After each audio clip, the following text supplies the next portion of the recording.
Hello aspirants, how are you all. Welcome to professional banking. कैसे हैं आप सभी। तो आज से मैं आपको दोस्तों नहीं कहूँगा, आज से एस्पिरेंट कहूँगा, क्योंकि आप सभी एस्पिरेंट हो और आप सभी तैयारी कर रहे हो, बहुत अच्छे से तैयारी कर रहे हो। और अभी आपका 2023 तो निकल चुका है, और जिनका भी निकला है आईबीपीएस का प्रीलिम्स और एसबीआई का जो अच्छा करके आए हो, तो आप लोग लगे रहो। लेकिन जिनका नहीं निकला या जो नहीं अच्छा कर पाए, उनका क्या करना है, उनके बारे में सोचना होगा ना। तो उनके बारे में ये है कि यार देखो, यही टाइम है। अगर आप छोड़ दोगे ना अभी, तो अगले साल फिर वही हाल होगा जो अभी हुआ है। तो इस चीज को देखो और इस चीज को समझो कि आज अगर अभी से मेहनत करोगे ना आप, तो ये पक्का है कि अगले बार कुछ ना कुछ अलग होगा। ठीक है। कहते हैं ना कि कुछ अलग पाना है तो कुछ अलग करना होता है, तो वो करना पड़ेगा आपको। तो ये जो मैं सेशन ला रहा हूँ द हिंदू का, डेली वोकैब्स का, ये बहुत इंपॉर्टेंट हो जाता है आपकी इंग्लिश के लिए। और इंग्लिश एक ऐसा सब्जेक्ट है ना, जो आपको प्रीलिम्स में, आपके मेंस में, आपके डिस्क्रिप्टिव में और आपके इंटरव्यू में, इवन जीडी में, हर जगह है। हर जगह आपको रीजनिंग मैथ नहीं मिलेगी, बट इंग्लिश हर जगह मिलेगी। तो इतना इंपॉर्टेंट हो जाता है इसको पढ़ना, इसको याद करना, इसको समझना, कि मतलब बिना इंग्लिश के एग्जाम में निकलेगा। ठीक। तो ये जो वोकैब का सेक्शन है ना, ये बहुत बड़ा है, चाहे वो प्रीलिम्स हो, चाहे वो मेंस हो, चाहे वो आप डिस्क्रिप्टिव में जब ऐसे या लेटर लिख रहे होते हो तब। ठीक है। तो अगर आप मेरे साथ जुड़ते हो, तो ये वादा करता हूँ कि इस सेक्शन में दिक्कत नहीं आने दूंगा। पक्का 3-4 महीने जो आप मेरे साथ रहोगे, 5 महीने, मैं वादा करता हूँ इस सेक्शन में दिक्कत नहीं आने दूंगा। इतना प्रीमियम कंटेंट दूंगा ना। सेल्फ स्टडी करता हूँ मैं खुद, द हिंदू पढ़ता हूँ, प्रॉपर उसके वोकैब निकाल के लिखता हूँ, उसके सिनोनिम, उसके एंटोनिम, उसका वर्ड में कैसे यूज करते हैं, ये सारी चीजें खुद करता हूँ अपने हाथ से। ये नहीं कि कहीं से उठा रहा हूँ कंटेंट में, कहीं नहीं, मैं खुद द हिंदू मंगाता हूँ, खुद पढ़ता हूँ। तो ये एकदम रियल लाइफ एक्सपेरिमेंट कर रहा हूँ सब कुछ। तो अगर जुड़ते हो तो चीजें आपको मतलब बेनिफिशियल होगा आपके लिए। ठीक है। बाकी आपकी मर्जी है। तो अभी आज ये डे 14 है। इसमें मैं आपको डे 14 में एक लोग का कमेंट आता है मेरे पास कि आप सर वो पार्ट्स ऑफ स्पीच ऐड कर दिया करो। तो आज से मैंने पार्ट्स ऑफ स्पीच भी उसमें ऐड करना स्टार्ट कर दिया। ठीक। तो मैं आपको पार्ट्स ऑफ स्पीच भी बताऊंगा।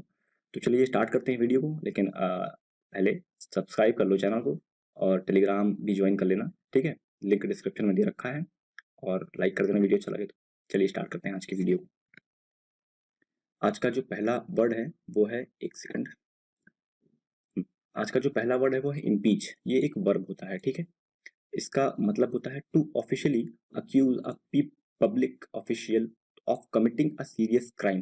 तो किसी को, किसी पब्लिक ऑफिशियल को ऑफिशियली कहना कि भाई आपने ये क्राइम किया है, कमिट, उन्हें अक्यूज करना, उन्हें उन पे ब्लेम लगाना, इल्जाम लगाना कि आपने ये प्रॉपर क्राइम किया, सीरियस क्राइम किया। ठीक है। तो इम्पीच कर रहे हो, इम्पीचमेंट होता नहीं, किसी पे इल्जाम लगाना कि आपने ये गलत किया, और ये ऑफिशियली होता है। मतलब ऐसे हवा बात नहीं होती है इसमें, ऑफिशियली लेटर जाता है या ईमेल जाता है, जो भी होता है ये ऑफिशियली होता है इम्पीच का मतलब।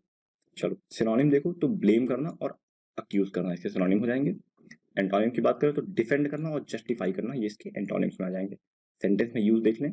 इन the UK it is possible to impeach an MP for gross misconduct. तो यूके में ये पॉसिबल है कि किसी एमपी को आप ग्रॉस मिसकंडक्ट का मतलब होता है कि अभी वो इल्जाम साबित नहीं हुआ है, लेकिन आप उसे इम्पीच कर सकते हो, मतलब उनको ऑफिशियली कह सकते हो कि भाई आपने ये गलत किया है। ठीक है।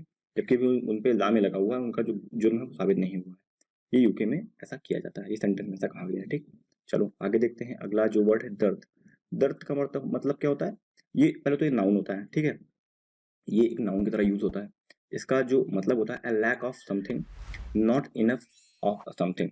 तो किसी चीज की कमी होना, कुछ चीज जो है वो अभी इनकम्प्लीट है, पर्याप्त तो नहीं है। ठीक। वो होता है दर्द, DEARTH। सिनोनिम देख लें तो शॉर्टेज होना और डिफिशियंसी होना इसके सिनोनिम्स हो जाएंगे। एंटोनिम देख लें तो एडुकेसी मतलब भरपूर मात्रा में है, और सफिशियंसी मतलब भरा हुआ है। ठीक। इसका सेंटेंस में यूज देखें। There is a dearth of good landscape painting in Kerala. तो केरला में जो लैंडस्केप पेंटिंग है उनकी कमी है। लैंडस्केप मतलब ये जो भी फॉर्मेट आप देख रहे हो, ये लैंडस्केप है। इसकी अगर पीडीएफ मैं आपको दूंगा तो ये लैंडस्केप पीडीएफ होगी। आप निकलवाओगे प्रिंट तो बहुत चौड़े चौड़े में निकल के आएगा ना। एक पोर्ट्रेट होता है जो मैं वीकली पीडीएफ प्रोवाइड करता हूँ आपको, वो पोर्ट्रेट मोड में होती है। वीकली पीडीएफ से याद है कि आज 14th डे है, आज की शाम या कल सुबह आपको इसकी वीकली पीडीएफ ही मिल जाएगी, सेकंड वीक की। ठीक है। सॉरी, 4th वीक की, अक्टूबर की। तो वो वीकली पीडीएफ जो होती है वो पोर्ट्रेट होती है। ठीक है। चलो आगे देखते हैं। अगला जो वर्ड है वो है एक्यूरिंग। एक्यूरिंग क्या होता है। एक्यूरिंग का मतलब होता है वर्ब। ये एक्चुअली में वर्ब होती है। इसका मतलब होता है to increase over a period of time. धीरे धीरे निर्धारित गति से बढ़ते रहना, बढ़ते रहना, बढ़ते रहना। ठीक है। ये होता है एक्यूरिंग। इसका सिनोनिम देखें तो अराइज करना और ग्रो करना, इसके सिनोनिम हो जाएंगे। एंटोनिम देखें तो लाई डाउन मतलब नीचे जाना, और डिक्रीज होना, नीचे जाते रहना। ठीक। और सेंटेंस में इसका यूज देखें, if you do not pay within 28 days interest will accrue. तो अगर आप 28 दिन में पेमेंट नहीं करते तो इंटरेस्ट आपका बढ़ जाएगा, मतलब वो बढ़ता रहेगा बढ़ता रहेगा बढ़ता रहेगा, ठीक है। ये होता है इसका सेंटेंस में ऐसा यूज है इसका। और अगला वर्ड देख रहे हैं, टेन्यूअस। टेन्यूअस एक एडजेक्टिव होता है, इसका मतलब होता है वेरी वीक और अनसर्टेन, कोई ऐसी चीज जो बहुत कमजोर है। एडजेक्टिव का मतलब क्या होता है, जब किसी चीज के बारे में बता रही होती है ना, तो ये बता रहा है कि ये चीज कमजोर है, ठीक, वेरी वीक है, अनसर्टेन है, ठीक। सिनोनिम देख लें तो स्लेंडर। स्लेंडर मतलब होता है कमजोर होना, ठीक है। और स्लाइट मतलब भी कमजोरी, कम होना, कमजोर होना, ठीक। और एंटोनिम देखें तो कन्विंसिंग है और स्ट्रांग है, इसके एंटोनिम हो जाएंगे। सेंटेंस में इसका यूज देखें, the local theatre has had a टेनुअस existence in recent year. तो लोकल जो थिएटर है उसका बहुत टेनुअस एग्जिस्टेंस, मतलब बहुत कम प्रभाव रहा है कुछ सालों में, ठीक। चलो आगे देखते हैं, अगला जो वर्ड है कंसीडेड। कंसीडेड एक वर्ब होती है, इसका क्या मतलब होता है, इसका मतलब होता है to admit that something is true although you do not want to. कोई ऐसी चीज जो आप कह रहे हो सच है पर आप चाहते नहीं हो उसे कहना। जैसे क्या होता है कि कई बार होता है कि आपका एग्जाम नहीं क्लियर होता है, आपको पता है वो सच है, लेकिन आप चाहते नहीं हो कि यार ये मतलब कहना नहीं आता यार घर पे कि मतलब ये चीज सच है कि मेरा एग्जाम नहीं क्लियर हुआ, सच है, ठीक है, लेकिन कहना नहीं चाहते उस चीज, ठीक। चलो इसका सिनोनिम देख लें तो एक्नॉलेज करना और रिकॉग्नाइज करना, और एंटोनिम देखें तो डिनाई करना और रिफ्यूज करना, इसके एंटोनिम हो जाएंगे।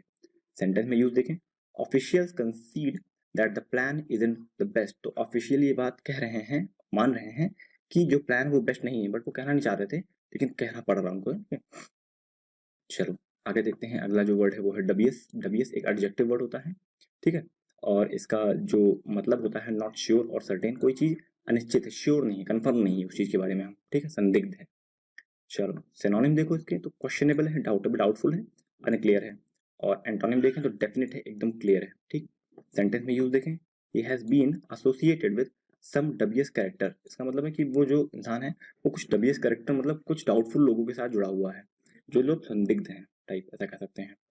और चलिए आगे देखते हैं, अगला जो वर्ड है वो है डैम्पनिंग। डैम्पनिंग एक वर्ब होता है, इसका मतलब होता है to make something less strong और अर्जेंट।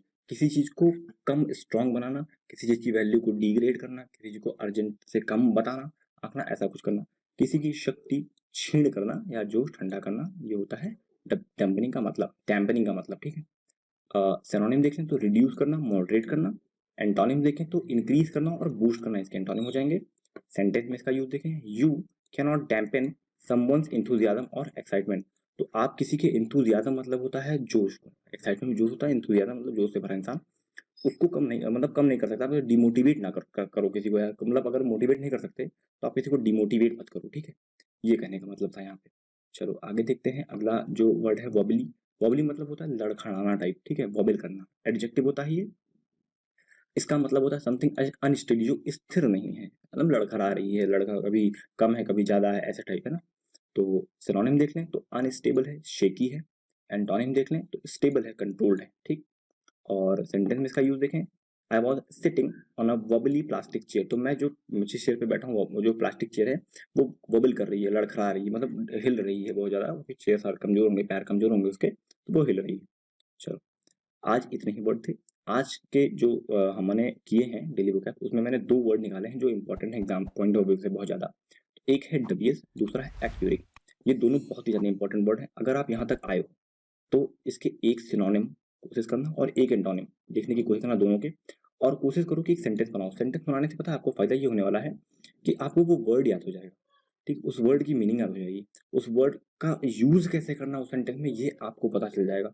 और आपकी ग्रामर भी अच्छी होगी, उसमें टेंस आप यूज करोगे, उसमें आप सब्जेक्ट यूज करोगे, वर्ब यूज करोगे, ठीक है। तो आपकी थोड़े बहुत सेंटेंस मेकिंग भी स्किल अच्छी होगी, इससे आप ऐसे और जब लेटर लिखोगे ना तो काफी इंप्रूवमेंट आपको, काफी मतलब हेल्प मिलेगी आपको उस चीज में। तो अभी के लिए इतना ही आज के वीडियो में। अगर अच्छा लगा हो तो लाइक कर देना, चैनल को सब्सक्राइब कर लेना। तो टेलीग्राम, ये सॉरी इंस्टाग्राम हमारा बन नहीं पाया अभी, बहुत टाइम लगेगा इसमें, मुझे लग रहा है नया बनाना पड़ेगा हमें। और ये बन गया है, इस पे आप जाके इसको फॉलो कर लो। और टेलीग्राम तो कर ही लो, क्योंकि यहाँ पे मैं पीडीएफ डालता हूँ, इसकी भी लिंक भी डालता हूँ, और साथ ही साथ वीकली पीडीएफ डालता हूँ। तो आज नहीं लेकिन कल हर हालत में इसकी वीकली पीडीएफ मैं आपको डाल दूंगा, अक्टूबर लास्ट वीक की, ठीक है, 4th वीक की। तो अभी के लिए इतना ही, मिलता हूँ नेक्स्ट वीडियो में, तब तक के लिए thank you and God bless you all.